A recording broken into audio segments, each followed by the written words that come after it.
saint commandement, afin que nous, vie spirituelle, nous fouillons tous les désirs charnels de pensant et agissant à la seule fin de toute terre, à l'illumination de nos âmes et de nos corps.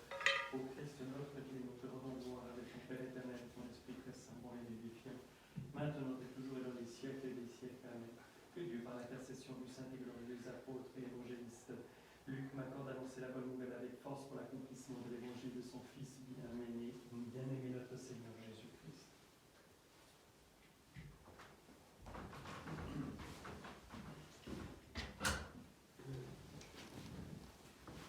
Sagesse, debout en silence, écoutons le Saint Évangile, paix à tous. Lecture du très Saint Évangile selon Saint Matthieu. Gloire à toi, Seigneur, gloire à toi. Soyons attentifs. Jésus étant né à Bethléem de Judée au temps du roi Hérode, voici que des mages venus d'Orient se présentèrent à Jérusalem en disant: où est le roi des Juifs qui vient de naître? Car nous avons vu son étoile en Orient et nous sommes venus nous prosterner devant lui. Le roi Hérode, l'ayant appris, fut troublé, et tout Jérusalem avec lui. Il assembla tous les grands prêtres et les scribes du peuple, et s'enquit auprès d'eux du lieu où devait naître le Christ. Ils lui dirent: à Bethléem de Judée, car voici ce que le prophète a écrit. Et toi, Bethléem, pays de Juda, tu n'es certes pas le moindre parmi les clans de Juda, car de toi sortira un chef qui sera le pasteur de mon peuple Israël. Hérode alors appela les mages en secret, se fit préciser par eux la date de l'apparition de l'étoile, puis il les dirigea sur Bethléem en disant: allez prendre des informations précises sur cet enfant, et quand vous l'aurez trouvé, faites-le-moi savoir, afin que j'aille moi aussi me prosterner devant lui.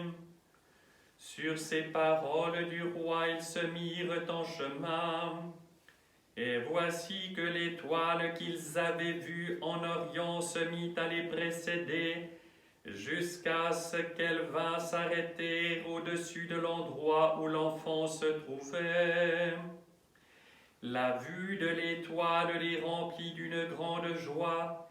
Ils entrèrent dans la maison, trouvèrent l'enfant avec Marie sa mère, et le front contre terre, se prosternèrent devant lui. Puis, ouvrant leur trésor, ils lui offrirent en présent de l'or, de l'encens et de la myrrhe. Ensuite, avertis par un songe de ne pas retourner auprès d'Hérode, ils regagnèrent leur pays par un autre chemin.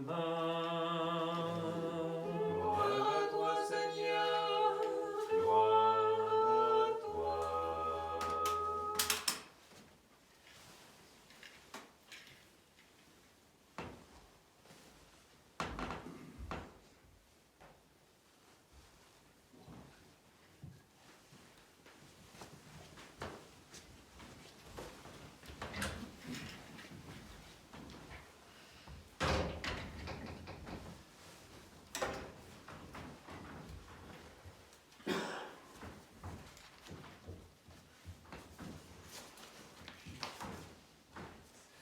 Au nom du Père et du Fils et du Saint-Esprit, ainsi soit-il. Chers frères et sœurs, je vous souhaite à tous une très lumineuse fête de la Nativité du Christ. Le Christ est né, en vérité il est né. Et comme il est d'usage le jour de Noël, eh bien je vais vous donner lecture du message de Noël de sa sainteté Cyril, patriarche de Moscou et de toutes les Russies, notre primat, et aussi de même de son éminence le métropolite Antoine de Chersonèse et d'Europe occidentale, notre évêque diocésain. Aux évêques, prêtres, diacres, moines et à tous les fidèles enfants de l'Église orthodoxe russe. De tout mon cœur, je vous souhaite une lumineuse fête de la Nativité du Christ. L'Église terrestre et céleste exulte et se réjouit de la venue au monde de notre Seigneur et Sauveur. Elle chante sa gloire et exprime sa reconnaissance à Dieu pour sa miséricorde et son amour envers le genre humain. C'est avec une émotion profonde que nous écoutons les paroles de l'hymne liturgique « Le Christ naît, glorifiez-le, le Christ descend des cieux, allez à sa rencontre ». C'est la première ode du canon des matines de la fête de Noël. C'est avec émotion et plein d'espérance que nous contemplons la grotte de Bethléem où se trouve le divin enfant, enveloppé de l'ange et couché dans une modeste crèche. Aujourd'hui s'est accompli en vérité le grand mystère de la piété. Dieu s'est manifesté dans la chair, justifié dans l'esprit, vu par les anges. Il n'est pas possible de percevoir le mystère de l'incarnation par la raison. Il est impossible de comprendre pleinement comment celui qui est la source de toute vie est réchauffé par le souffle des animaux. Le Créateur de l'univers s'anéantit et devient semblable à sa création. Le Fils de Dieu devient Fils de l'homme. Saint Jean Chrysostome avertit ses fidèles. Ne cherchez pas comment cela a pu être accompli, car lorsque Dieu veut, l'ordre de la nature doit céder. Il a voulu, il a eu la puissance, il est descendu. Il nous a sauvés. La volonté de Dieu s'accomplit en toutes choses.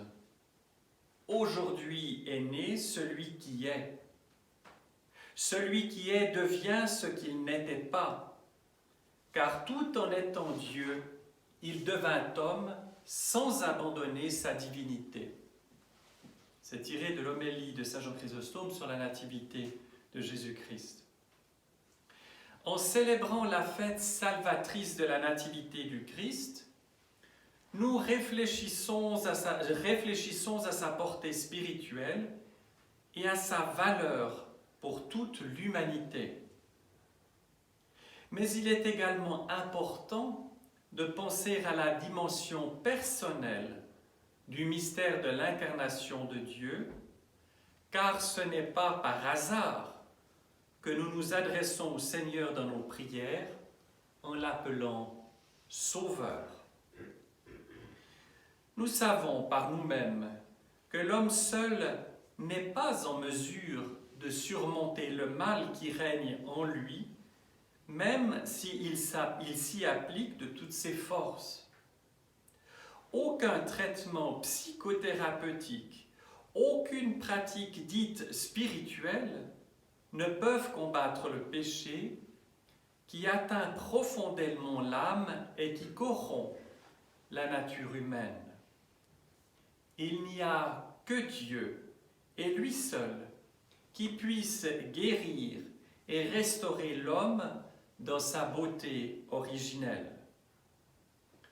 Saint Éphrem le Syrien se pose la question: pourquoi le Seigneur se revêt-il de la chair? Et il répond: pour que la chair même goûte à la joie de la victoire et pour qu'elle soit comblée et savoure les dons de la grâce. pour que les humains s'élèvent vers lui et trouvent en lui l'apaisement. L'incarnation du Christ libère de l'esclavage du péché et ouvre la voie vers le salut. Je suis la lumière venue dans le monde pour que quiconque croit en moi ne demeure pas dans les ténèbres. C'est l'Évangile selon saint Jean. Et c'est le Christ qui le dit. Nous, chrétiens, semblables à la radieuse étoile de Bethléem, qui amène les sages venus des pays lointains au divin enfant Jésus, en tant que véritables fils et filles de lumière, nous sommes appelés à faire briller la lumière de la foi dans le monde, pour que ceux qui nous entourent, ayant observé l'exemple de notre fermeté et notre courage, notre patience et notre dignité spirituelle, notre magnanimité et notre amour envers notre prochain, glorifient Dieu au jour de son avènement. Aujourd'hui, alors que tous les peuples de la terre traversent la terrible épreuve d'une nouvelle maladie, alors que les cœurs des hommes sont saisis de crainte et d'angoisse pour l'avenir, nous sommes appelés à renforcer nos prières communes et particulières, à présenter au Seigneur nos efforts redoublés dans la voie de la vertu. Beaucoup de nos frères et sœurs ne peuvent pas fréquenter leurs églises. Élevons nos prières à notre Créateur miséricordieux, afin qu'il renouvelle leurs forces spirituelles et corporelles, qu'il offre le prompt rétablissement aux malades et qu'il envoie son aide aux médecins et à tout le corps médical engagé dans la lutte sans merci pour la guérison de leurs patients. N'oublions pas qu'aucun problème ne peut abattre l'esprit de l'homme s'il garde une foi vive et s'il met sa confiance en Dieu. C'est pourquoi, sans nous plaindre, acceptons les épreuves auxquelles nous sommes soumis. Car si nous espérons en lui, nous serons sanctifiés, car Dieu est avec nous. On l'a chanté dans les grandes complis hier soir. C'est l'Église qui proclame cela, l'Église du Christ, pendant ces 5 jours de Noël. Prions pour que la lumière inaltérable de Dieu éclaire la grotte obscure de notre vie, pour que notre cœur, humble et plein de repentir, devienne berceau de Bethléem, digne de recevoir le Sauveur venu au monde. Si le cœur humain est rempli d'amour, il n'est pas trop étroit pour que Dieu y soit présent. Saint Éphrem le Syrien le dit, « L'artisan d'amour habitera avec les anges et régnera avec le Christ. » Que les 5 jours de cette fête deviennent pour nous un temps particulièrement propice à l'accomplissement des bonnes œuvres. Saisissons cette merveilleuse opportunité et glorifions le Christ nouveau-né par nos actes de foi. Manifestons notre miséricorde envers nos proches. Consolons les affligés et surtout, en premier lieu, ceux qui souffrent du coronavirus et de ses séquelles. Que le Seigneur illumine tous ces peuples de la lumière de la connaissance, qu'il les bénisse de sa paix et qu'il nous aide tous à reconnaître notre responsabilité commune pour le présent et l'avenir de notre planète. Que le divin enfant nouveau-né fasse régner l'amour et la concorde dans nos familles, qu'il protège nos jeunes des péchés et des fautes. De nouveau, et de tout mon cœur, je vous souhaite, mes très chers, une lumineuse fête de la Nativité du Christ, ainsi qu'une excellente santé, une joie inaltérable et une profusion de grâce de Dieu, de celui qui est la lumière véritable qui éclaire tout homme venant dans le monde. Amen. Et je vous donne maintenant lecture du message de Noël de Monseigneur Antoine. Bien-aimés dans le Seigneur, évêques, prêtres et diacres, moines et moniales, chers frères et sœurs, de tout mon cœur, je vous félicite à l'occasion de la fête de la Nativité du Christ. Au terme du long jeûne de l'Avent, nous sommes à nouveau jugés dignes d'atteindre ce saint jour et de nous retrouver devant la crèche où se manifeste celui qui vient pour nous et pour notre salut, le Seigneur.